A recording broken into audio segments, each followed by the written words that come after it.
Hey, everybody! Thank you. Thank you. Thank you. Good to see everybody. Well, let me tell you, The spirit of resistance. it is awesome to be here with the jacked up and excited Democrats Live studio audience. You guys are awesome. And we want you to know we are streaming live at live.democrats.org, where people can also go to sign up, take action, and donate. We want you to know we got an awesome show for you today, and the show we have is all about resistance, standing up and doing what's right. Let me introduce to you our own congressman from Atlanta, Georgia, John Lewis. Thank you. Thank you. Thank you. Thank you. Good to see you. Thank you.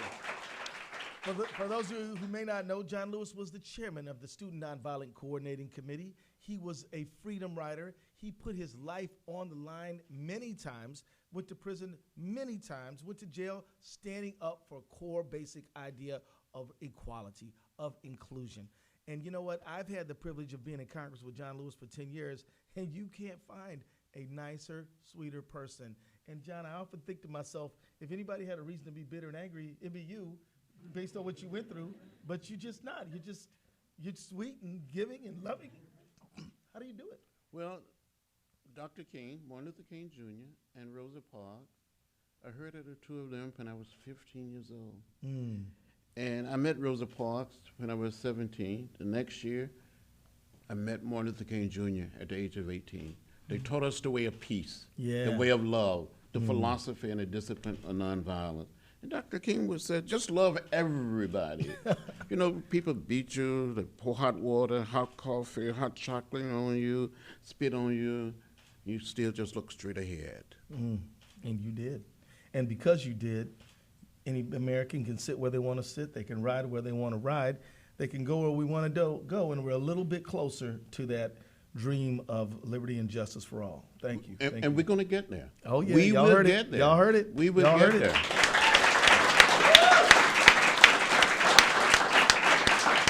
Now, also, I want you to meet Heather Booth, everybody.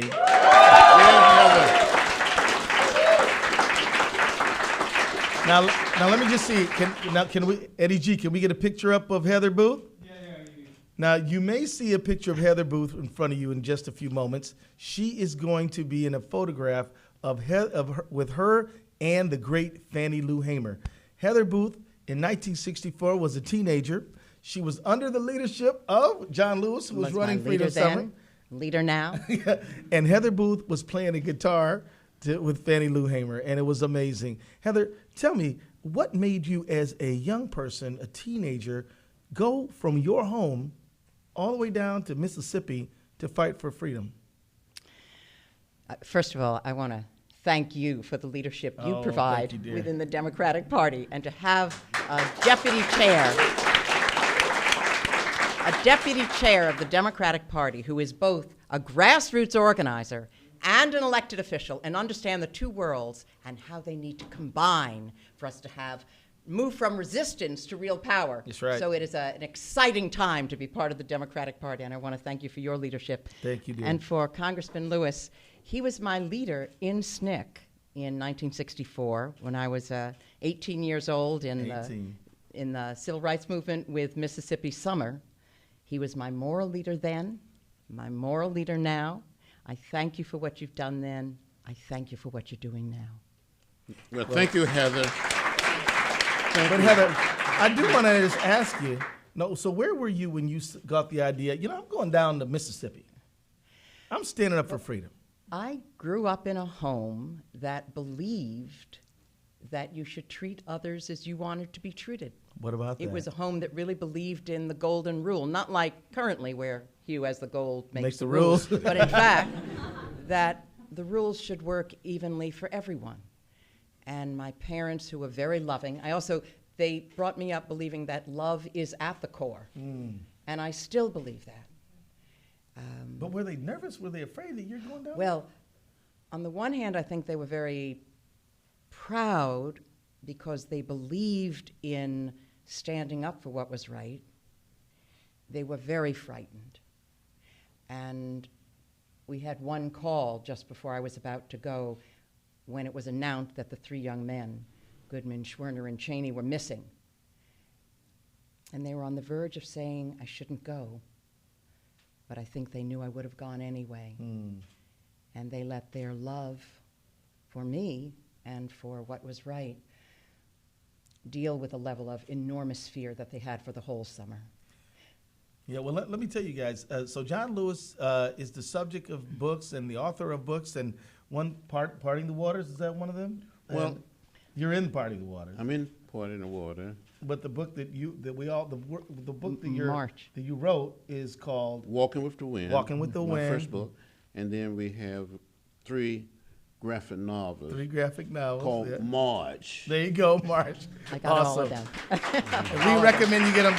And you've been in film with the movie Selma. There was a character representing you. Well, a young guy played me. Back then I had all of my hair. There you go. and a few pounds lighter. Yeah. And I was asked to lead the march with a staff person from Dr. King's organization named Jose Williams. Oh, yeah. Yes. And I had a backpack. I thought we were going to be arrested and we were going to go to jail. So in this backpack, I had 2 books. I had 1 apple and 1 orange. I wanted to have something to eat. Had toothpaste and toothbrush. I wanted to be able to brush my teeth. And I just thought we were going to make it from Selma to Montgomery. But we were beaten on that bridge. And some of us almost died on that bridge as we were crossing the Alabama River. But people in Selma, Alabama, and other parts of Alabama, in Mississippi, couldn't register to vote simply because of the color of their skin. People were asked to count the number of bubbles in a bar of soap, the number of jelly beans in a jar, and we had to do something about it. So brave individuals like Heather and many young people, black and white, and I will never, ever forget the 3 young men, Anna Goodman, Micah Schwerner, and James Cheney, that went out on a summer night of June 21st, 1964, coming up, to investigate the burning of an African-American church to be used for voter registration workshop. They were stopped by the sheriff, arrested, taken to jail, and later that same evening, they were taken out of jail, turned over to the Klan. They were beaten, shot, murdered. And I tell young people, and especially students and others, these 3 young men didn't die in Vietnam. They didn't die in the Middle East or Eastern Europe. They died right here in our country, trying to get all of our citizens to become participants in the democratic process. So we got to go out and organize. We must do it. We have to do it. Well, There's another part of the story I want to add on to what you've dramatically described. Well, some heard about the story of the 3 young men. What you may not know is when they were looking for them, they found the bodies of 8 other black men whose hands had been bound or feet chopped off, some thrown in the Pearl River or Tallahatchie River. And those disappearances had never even been reported because people lived in such a state of terror. And when they found the bodies, they weren't investigated. Because black lives did not matter in Mississippi in 1964. Listen. And the reason for the summer project was to shine a light on what was going on in Mississippi, bringing down northern students. And because people organized, even in that terrible state of terror, within a year, there was a Voting Rights Act. And Mississippi ended up with more African-American elected officials than any other state in the country because people organized. We did it then, we can do it now. Listen, everybody. So look, Heather's actually been the subject of some film and literature herself. I think we got a clip, don't we? Let's see what we got. They said to me, Elizabeth, if you really want to push for this consumer agency, you got to get organized. And I said, great, how? They said, I've got 2 words for you, Heather Booth.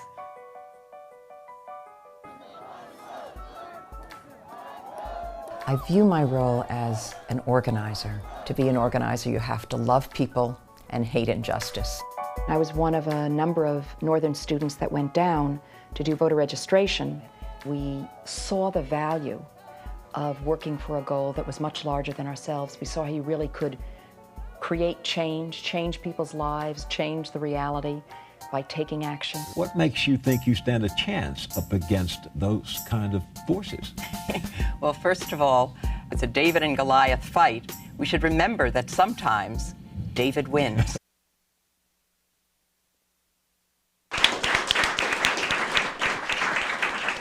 So let me just ask you a question, Heather. You were an organizer back in '64. Do we still need organizers in 2017? Well, we're living in really perilous times. And because there's so much injustice. We just heard the figures from CBO on this terrible health plan that's being proposed. Cut 23 million away. Terrible. And that seniors will be harmed, regular people will be harmed in order for the millionaires and billionaires to get a tax break. So the dangers are still there. We need to still organize for that. It also is an inspiring time because people are organizing. They're taking to the streets. The resistance is there. I carry my pussy hat around all the time that I had from the Women's March, but there was the Women's March, the Science March, the Environmental March, the Climate March, and there's one after another. People are coming out to town halls, and we need to. Yeah. We need to, and now with a DNC resistant summer, and just like then, if we organize, we can change the world, but only if we organize. You know, Keith. John, I was just going straight to you. Heather is one of the best organizers. She's not just a good organizer. She's one of the best in America. But she can teach the way how to organize and inspire other people to organize. I remember seeing young people like Heather and others. They just got out there. They had so much faith and so much determination. They did it. Can you tell We also had great models because we learned from you, from both of you, and now for those who are of the next generation. I'm 71. I started as a teenager.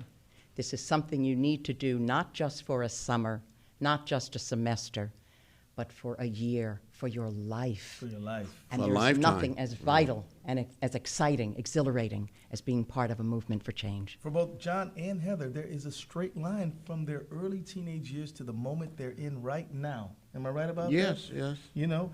Well, let me just ask you. I mean, are you still an organizer, John? I mean, I go out. like for example, when you led that sit-in on against gun violence, what was that about there, man? Well, I was moved by you and others. They were moved by what we call the spirit of history. All right. When you see something, you have to do something. You have to say something. And I was so proud of all of us, all of the Democrats. Almost every single Democratic member had the courage, the audacity to take a seat on the floor of the House, in the well of the House. Never, ever before in the history of this country that members are able to do it, and they did it. You made us proud. You made us proud. Well, Congressman, you led that sit-in along with our colleague Catherine Clark, and when they shut the cameras off, then you had some folks go up on Periscope and use social media to show it all. Is that right? It was the young members, the smart, young, gifted members. You know, during the movement, I hadn't heard of social media, a website, Facebook. What is that? So these young guys just did it. Yeah, they just did it. Do you need ingenuity and creativity in the movement? You have to be creative. You have to be creative. You have to think. We had drama. We had role playing, social drama, preparing people. So the three of us are sitting here, getting ready to sit in. So someone would come up and pretending they're spitting on you, or pouring hot water, hot coffee, and you just sit there. And someone played a role of an officer saying, "Get up." You just stay there with a sense of determination. It is my hope that when we go out and resist this summer in an orderly and peaceful, nonviolent fashion, that we would not be arrested and jailed and beaten. But if we get arrested and go to jail, just dramatize the issue. Make it real, make it plain. When I moved to Atlanta in 1963, I would attend Dr. Martin Luther King Jr.'s father's church. And sometime young Dr. King would be in the pulpit preaching. And his father would say, son, make it plain, make it real. So I think as Democrats, we got to make it real. We got to make it plain. Y'all all right with that? Yeah. All right. Well, you all were facing American apartheid, Jim Crow segregation, and you committed yourselves to tearing it down. Are we up against some pretty serious barriers today that call upon us to have to resist and be engaged in struggle like you were? I mean, we don't have the White House or either house in Congress. We don't have 2/3 of all the state legislatures. Are we without tools? And if we have some tools, what are they? No, we have our tools. Heather, talk about it. The tools that we use in another period. Well, and combined with the tools that we need for today, you know, if there are two big resources, there's people and there's money. We may not have all the money, but we need some, but we do have the people. And we get the people when we organize. So we need to go out and actually engage people, talk to them, door to door, face to face, really engaging, as well as online. And those are some of the tools that we're going to use in Resistant Summer, this summer, when we take this back into communities. We also need to combine with the incredible energy, inspiring energy that's out there in movements around the country, in one organization after another, standing with Planned Parenthood, standing with Sierra Club, standing with all the organizations. Swing Left, Indivisible, Knock Every Door, Run for Office, all the new groups, all the old groups, Move On, PCCC, you name it, all of them. We need to, and even some groups legally we can't work with because they're nonprofit 501c3. We can't coordinate, but they can do their own thing, and we hope and pray that they will engage the public, engage the people around the issues that are burning within our nation. Let me just set this out for a moment, everybody. So Resistant Summer is a concerted, intensive effort to talk to Americans about the pressing issues of their lives for a 90-day period. Don't worry about the fall. We got something we're cooking up right there. But I just want you, we need to think about the 90-day period in which we knock as many doors as we can. We make as many calls as we can. We organize on campus as much as we can. We go to the union halls, the VFW halls, the church, mosque, and synagogue basements, and we really just get involved, and we're sending extra resources to all of the Democratic Party state parties, the state parties, Alabama, Mississippi, Louisiana, all of them. So if they make an application and if we review it, we work it out together, and we send extra resources for them to help get more folks to organize, knock doors, and be involved. We have a training component. We're going to be training people so that they can get good at their work. I think you mentioned, John and Heather, that training is an important part of it. Important part, and give people support and confidence to do this work. Yeah, and then in Labor Day, we want everybody, every state, every site to be able to say, we're going to have a capstone event so that we can celebrate the excellent work that we did, and we're going to celebrate labor, we're going to celebrate work, and we're going to celebrate the dignity of work, and we are going to have certain key dates, days of action. June 3rd is a day of action. Everybody say June 3rd. June 3rd. What is June 3rd? Day of action. There it is. And we want you to sign up and go online so you can get involved. And this is what Resistance Summer is. What do we have to press to go online? What's the code for going online? Well, that is a good question. And I'm about to tell it to you right now. And okay, you can go to democrats.org/host and sign up to host an event on June 3rd and get ready to step up our ground game. Now, we want you to know that, yes, we want Democrats, people who identify as Democrat, to be involved. But we don't only want Democrats. We want people who are independents, people who are Greens. I don't care who you are. If you're worried about what Donald Trump and all of his minions are trying to do to this country, we need you to step up and engage the patriotic moment that we're in. If you love this country and the people in it, if you believe people ought to be able to go to the doctor and drink clean water and breathe clean air, you can't sit by where they're trying to cut the EPA by a third. You know, Keith, you're saying something I said earlier today in a meeting. I said we have a right to know what is in the food we eat. That's right. We have a right to know what is in the water we drink. We have a right to know what is in the air we breathe. And this administration want to take us back to another time, to another place. We've come too far. We made too much progress. We don't want to go back. We want to go forward. That's and it. as Democrats, we will go forward. Okay, I got to get you going, bro. Thank you. That's right. So look, Eddie G.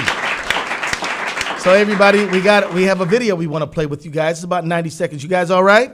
Yeah. Let's check out the video, everybody. How you doing, Democrats? Resistance Summer. It's all about engaging the grassroots. It's all about the Democratic Party reaching out to activists everywhere. Joining the incredible energy, leadership, vitality that's around the country. 2017 is a pivotal year for Democrats. For not just 18 and 20, but for right now. We fight for equity. We fight for education. We fight for workers' rights. The Democratic Party is fighting for opportunity while the others are fighting to block everyone else out. We have to fight back. We have to resist. People have been out in the street, marching, protesting, showing up at town halls. Not only for us, but people all over the world. Listen, Republicans are in disarray, but Democrats are getting organized. We can't wait for someone else to win these elections for us. We've all got to step up and become leaders ourselves. We are going to train people up and make sure that they're involved with the tools and the power to back them up. Exercising our power and winning. Step up, mobilize, win elections. Woo! That's what it's all about. Personal, direct relationships that endure over time. Bring your friends, bring your family and neighbors. It's what always ends up making the difference in this country is when you have one-on-one conversations with people. So don't just sit there, stand up and speak out. This is how we take back the House. This is how we're going to win. The best antidote to what the Republicans are trying to do is organizing. It's time to roll up our sleeves and begin to fight for the people. Awesome.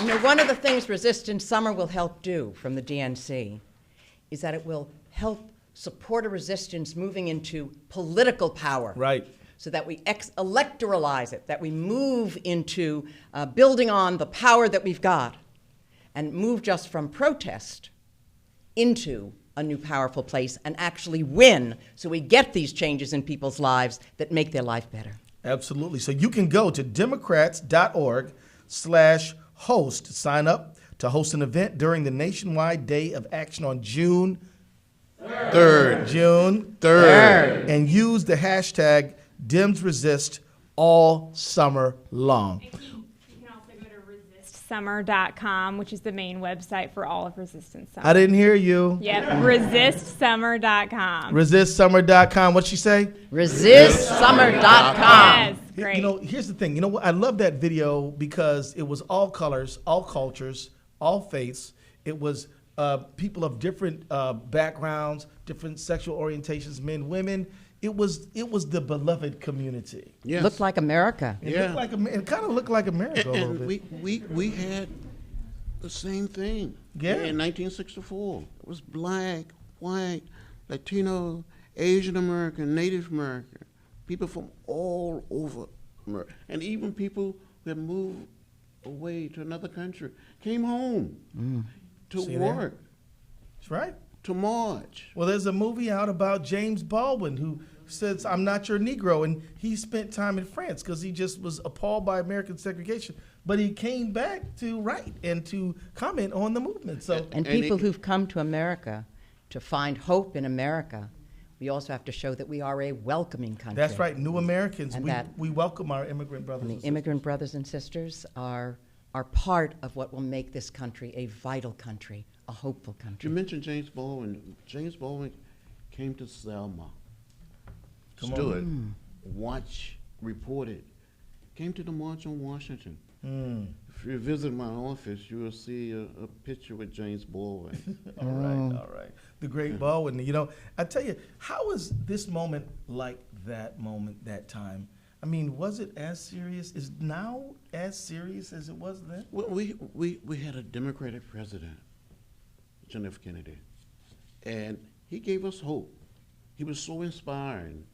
The day of the March on Washington, after we all had spoken, 10 of us spoke. I spoke number 6. Dr. King spoke number 10. President Kennedy was so moved and pleased. He was like a beaming father. He invited us all into the White House, and he went around shaking our hands, saying, "You did a good job, you did a good job." And when he got to Dr. King, he said, "You did a good job, and you had a dream." That was my last time seeing the president. Yeah. But he responded. He responded to our calling, to our protests.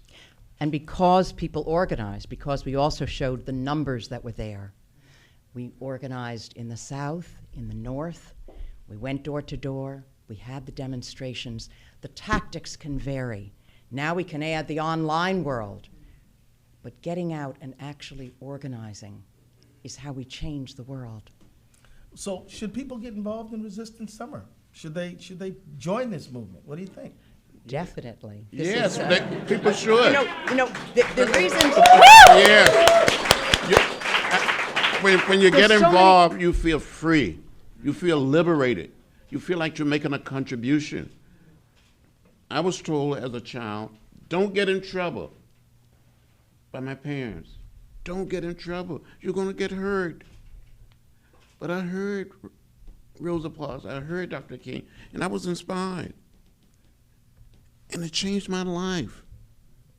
I got in good trouble, necessary trouble. Good trouble. So as Democrats, we must get in good trouble. Well, you know, John, and I'd actually like to invite both of you to comment on this. Look, one of the things about this Trump presidency and trying to take away health care and pushing this awful, horrible budget and all these nasty things, all the stuff, the hate against Latin American people and Muslims and all this stuff, it's caused a lot of personal anxiety. Oh, yes. People are staying up at night. People are having to talk to their children about what, the real meaning of the American spirit, not this thing they're talking about. Is there a therapeutic element to engaging in political struggle? I was going to say that one of the reasons you're involved in resistance and in power building and organizing is because of the change we'll see in the world. We will get real changes in people's lives for the better. Healthcare, air we can breathe, not being frightened for our kids at night. But there's also a change that happens in us. There are many ways in which I believe from Mississippi Summer and even now that the transformation that happens in us is amongst the most important. People find their voice. They find confidence. Almost everything about the society tells you you're not good enough, you don't know enough, you can't really speak out. But when you're organizing with others, you feel the confidence of everyone rising up together, and it can be inspiring. I agree with Heather so much. There was something about the movement that freed you. It liberated you. And we became like one big family. Well, how else could you sit through those long nights in jail and cramped quarters? And, you had to feel that spirit of the movement, huh? Yes, you become imbued with it. Yeah. Become part of your DNA, your spirit. We called it the beloved community then, and we're building a beloved community now. That's another question. As Trump says, if the Muslims, they're bad, and the Mexicans, they're bad, and the women, they don't deserve any respect, and the workers don't deserve any respect. As he's doing all this stuff, trying to divide us, what is the best way to fight back against that? We have to stand together. I sometimes call it the Spartacus moment. Some may remember, Spartacus was a Roman slave, and he led a slave revolt. And when the Romans came after Spartacus, he then was in hiding. And they go to all the other slaves and they say, "Tell us, who is Spartacus? Or otherwise there will be retribution. We'll get your sanctuary cities." And one after another, the slaves say, "I am Spartacus. I am Spartacus. I am Spartacus." just as now we say, I am immigrant, I am Muslim, I am labor, I am woman, I am union, I am all together. And we stay together with that kind of solidarity. Solidarity. Yes. And that's what we move. So I also want to ask you this now we have a wonderful studio audience, and I want to thank you guys. Give yourselves a hand one more time, would you? Hey. By show of hands, would you all put your hands up? And don't be shy or don't be embarrassed. Just let us know.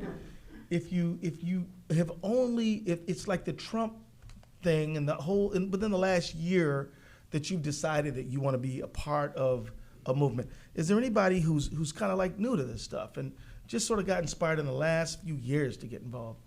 Yeah, thank you. Thank you for being willing to do that. Let's get a hand for that.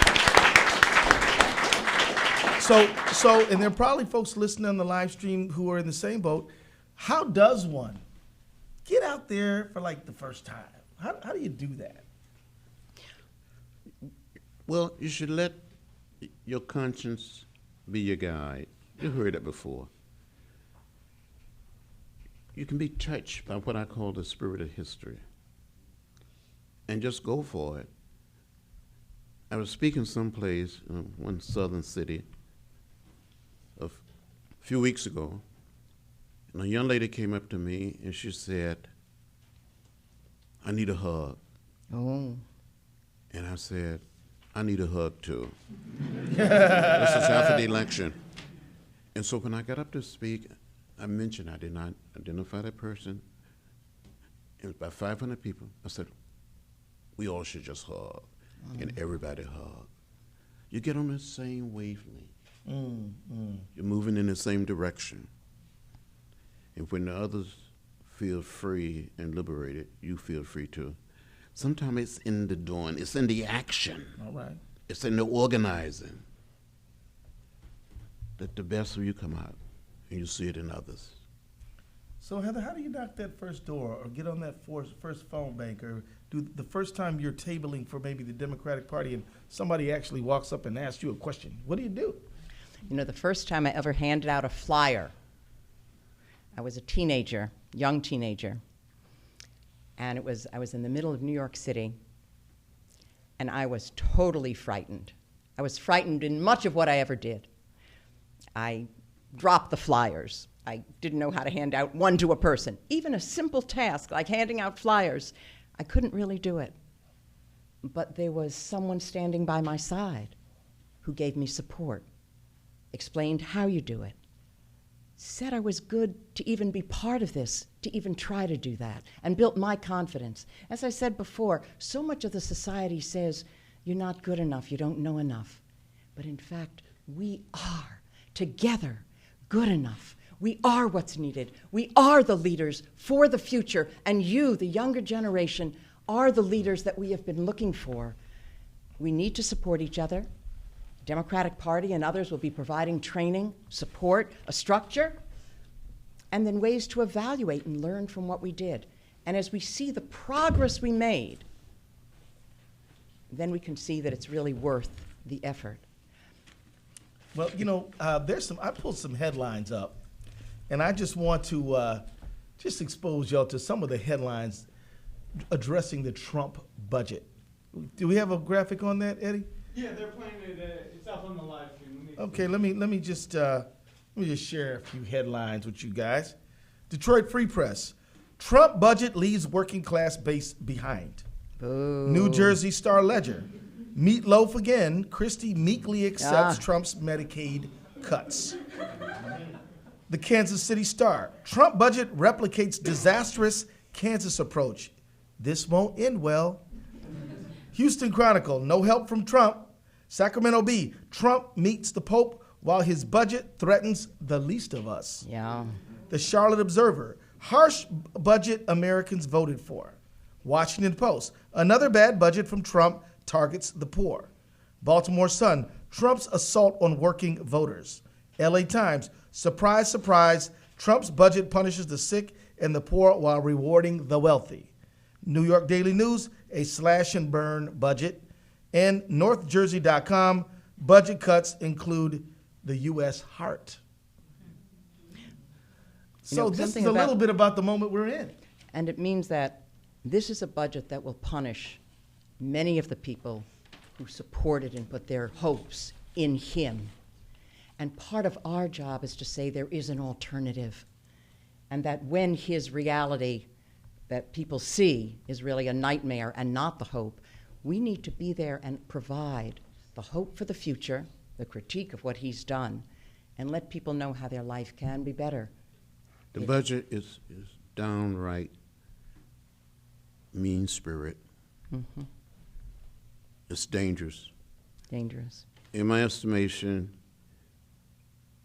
what he's proposing is a threat to the future of America. Yep. And maybe the future of the planet. Mm-hmm. That's why we must resist. We must resist. Mm-hmm. Well, dramatic cuts to housing and urban development, cuts to EPA by 1/3, cuts to SNAP program, cuts Meals on Wheels. Meals on Now let me just Wheels. tell you about Meals on Wheels for a second. This may be the only nutritious hot meal a person who is elderly or disabled gets all day, and it's human contact. It's somebody to check on the person, somebody to talk to the person. LIHEAP, you know what LIHEAP is? It's energy assistance. So we subsidize people for heat in the hot places and for air conditioning in the hot places and warmth in the cold places. And also, he said he wasn't going to cut Social Security, but he is cutting the Social Security disability insurance. Absolutely. And so this means people who aren't able to work, it's very hard to get on that disability insurance. It's difficult. And he's just cutting that, breaking another promise, breaking people's lives. So as Democrat, we must tell the story. Just tell it, make it plain, make it clear. Plain. Just do it. Educate, inform, and just go for it. We want you all, if you're participating in Resistance Summer, to get your cell phones out and take video if people will ask first. Don't take pictures of people if they don't want you to. But if they're willing to share with you their words and their image about their story, we need you to do it. We're going to be trying to collect statistics during Resistance Summer. We'll have weekly calls. But we don't want just statistics. We want stories because emotion drives choice. Emotion drives choice, not statistics. And if you can make somebody feel something, you can make somebody take action. And that is what we're all going to have to do. Tell that story. We all got to become storytellers. Am I right about that, John? Absolutely. Look, do you want to get some of the questions Yeah, on we better do that. Heather, what do you got for us?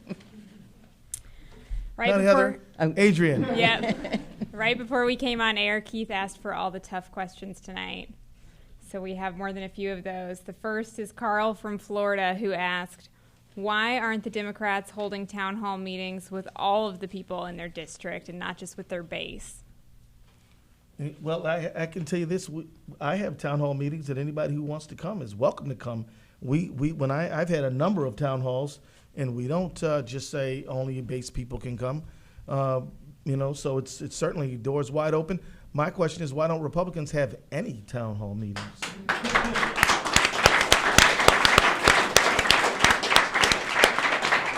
Well, I had a meeting in Atlanta. We call it meet and greet. And people came. We didn't, whosoever will, let them come. They came. We talked. I listened a great deal. But they always supported me. Mm-hmm. Yeah. They were black, they were white, Latino, Asian American, Native American, young, middle-aged, older people. They love me and I love them. All right.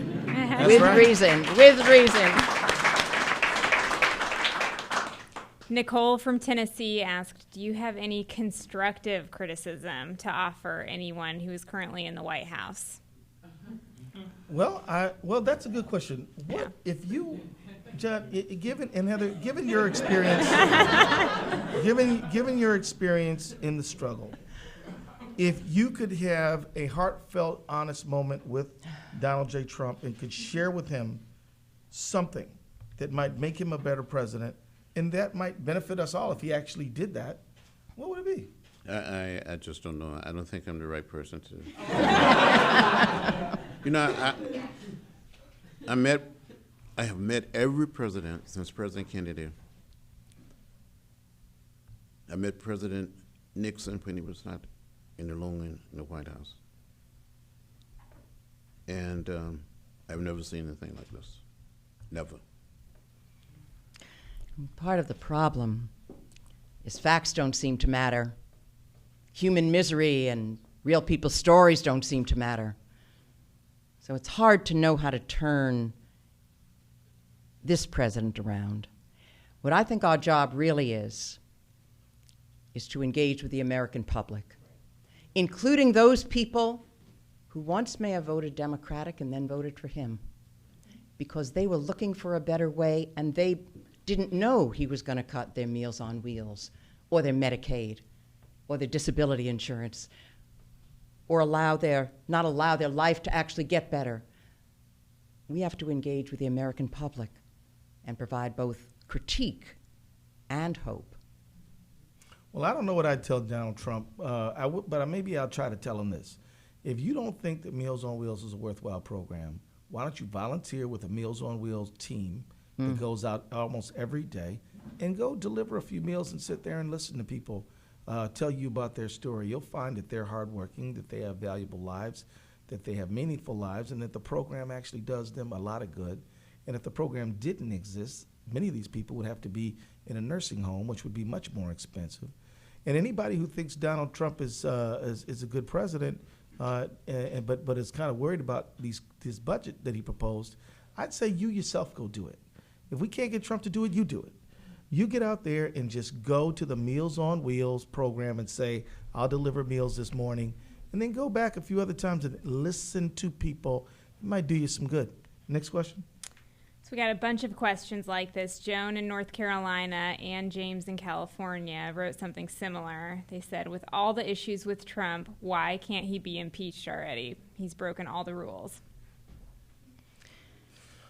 Well, let me just say this, and I'd like to invite John and Heather to weigh in. I think that we got a Republican House and Senate, and historically you've had people, you've never had a president impeached by his own party.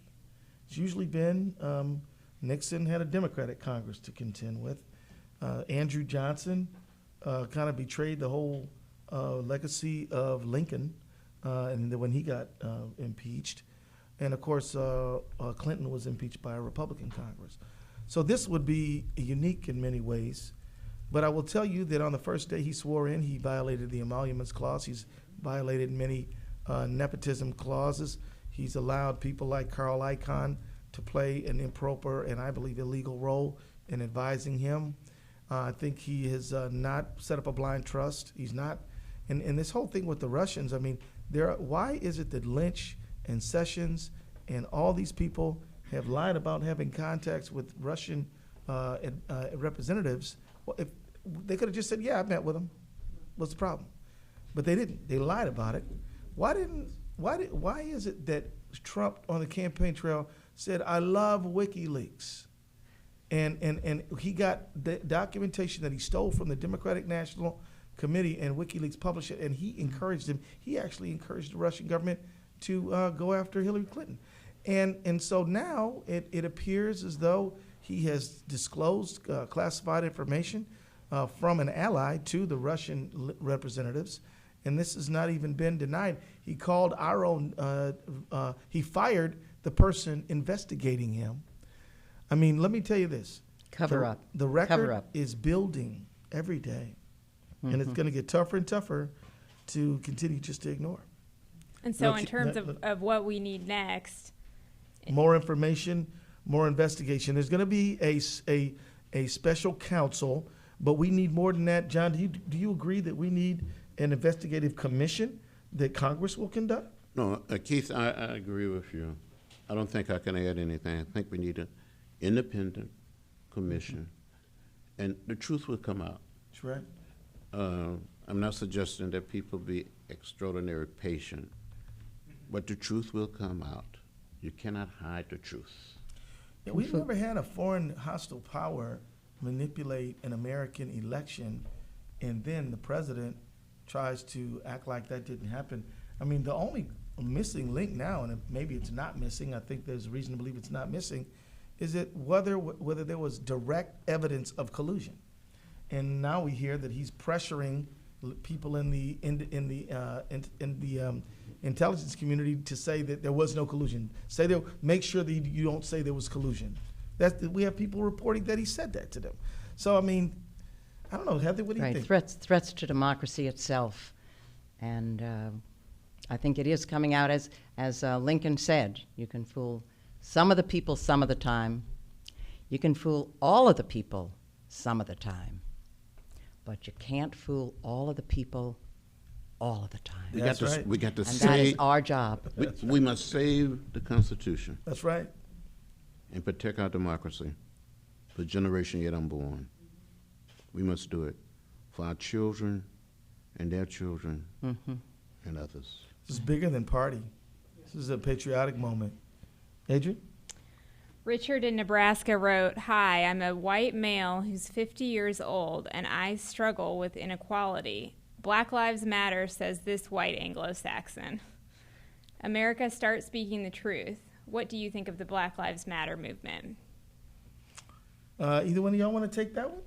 Well, I've had opportunity to meet with members of the Black Lives Matter in Atlanta, in my office in Washington. And I've said to young people, and people not so young, over and over again, study the civil rights movement. Read the books, read the literature, watch the films and the video, learn something.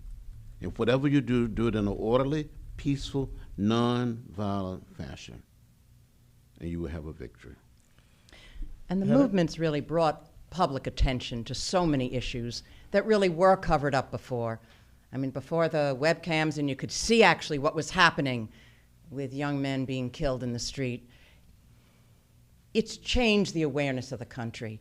It's touched the conscience of the country.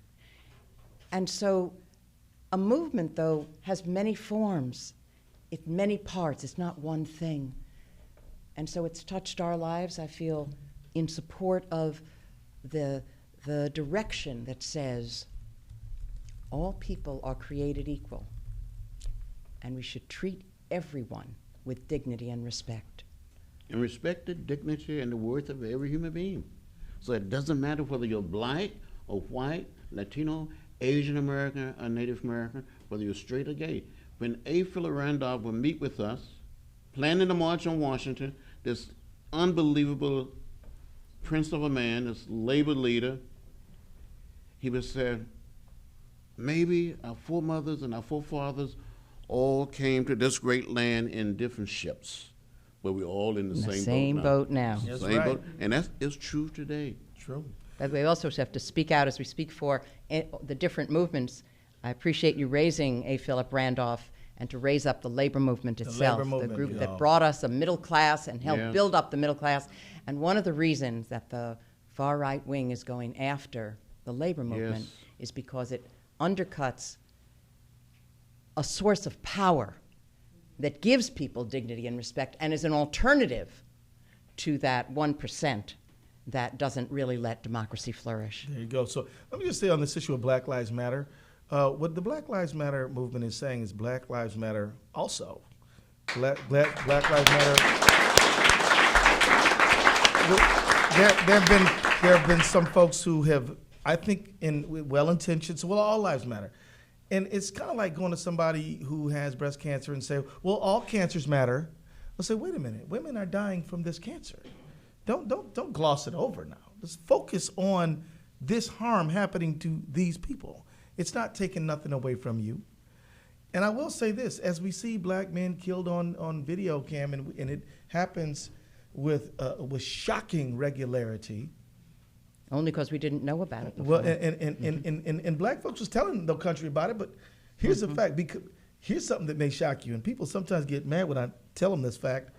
As a actual fact, more white men are shot by the police than black, and we don't hear about it. Maybe the problem is not that black folks are struggling in the street to talk about police abuse on their community. Maybe some folks who living in trailer parks and poor white communities who feel the brunt of this, poor police community relations, maybe they need a movement to struggle for human dignity, right? But what Trump is trying to do is say to them, oh, these Black Lives Matter people are your problem. No, maybe the people who moved your factory are the problem. Maybe the people who are busting your union are the problem. Maybe the people who are the government that's failing to help you deal with opioid addiction and that Oxycontin are the problem. And if you unified with Black Lives Matter, maybe your life could really start to matter as well. So we need unity and solidarity in this moment. Adrian? Yep, so we've got time for 2 more questions. Judy in Maine wrote this. She wrote, I'm a single woman. I'm 67, retired. I have a mortgage and incidentals like electricity and gas for cooking. My heat is wood, which I am ordering tree length, cutting and splitting myself. Wow. I can't cut back any further. We need to know as senior citizens that we have a place of being. We will be forced again to make a decision, health or home. That choice will be hard for the elderly like me. Please don't allow Trump to put us again in the situation that we were once in. Thank you, thank you. Thank her. Well, let me just say, we pledge and devote ourselves to protecting the seniors of America. We're going to fight to protect programs that are critical like SNAP, programs that are critical like LIHEAP, disability insurance, and we're not going to stop. And let me just say this to our seniors. Seniors vote more in midterms than everybody else. They play a very critical role in the 2018 elections coming up. And so we want to be talking to our seniors. We don't want our seniors to be under the impression that we don't value them. We value them very highly. They remember better days. They remember worse days too. And they know how important it is for us to stick together. So, and these Heather? press stories that just came out, just on the budget that was just being reviewed now, what it says is that the group that is hit worst will be the senior citizens. That's right. And that the supports are being taken away from the senior citizens as this budget is moving through. True. So we need to organize our seniors. We don't have to get seniors to vote. They're probably going to vote. But we do need to help talk. We need to talk to them about the issues that are in front of them and listen to them because they have a lot of wisdom to share. So we have one more question from Oliver, who's watching, in response to Congressman Lewis about good trouble. He asked, how can teens in America today find a way to be involved in government and politics and stand up for what they believe in to help with the good fight? How can I, as an 18-year-old, help with good trouble? Oh, love it. Well, let me tell you, when I was very, very young,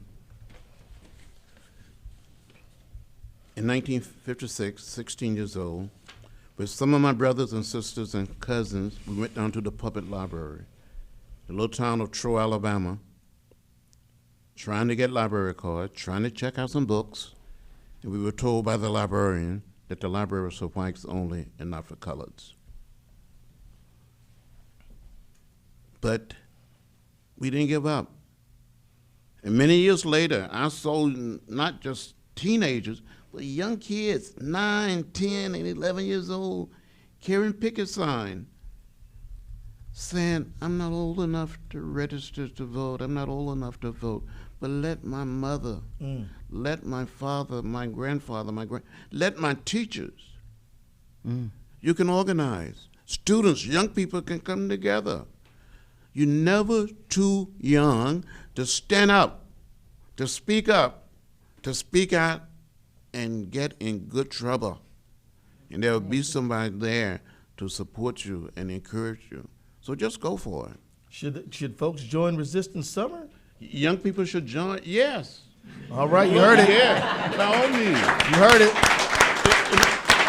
To good trouble, to making good trouble. It was the young people that led the movement in Birmingham, Alabama. It was the children in Selma or in Albany, Georgia. You're never too young. Or too old. Or too old. Yeah. Well, Heather, Resistance Summer, what should folks hear about? What should folks know about it as we wind up? Come join the resistance and move from protest to power. If we organize, we can change the world. I hope to join together with you and celebrate our victories together. All right, everybody. Let me just remind everybody, we want you to head to democrats.org/host and sign up to host an event on June 3rd. What day? June 3rd. And get ready to set up our ground game. If we get out there, we engage, we connect our neighbors with this struggle, we can change this whole country, everybody. So I just want to say, please visit the website, get on there, be involved. And if you are in Washington, D.C., we want you to be part of our live studio audience at Democrats Live. Hey, everybody, we'll see you next week. Thank you all very much.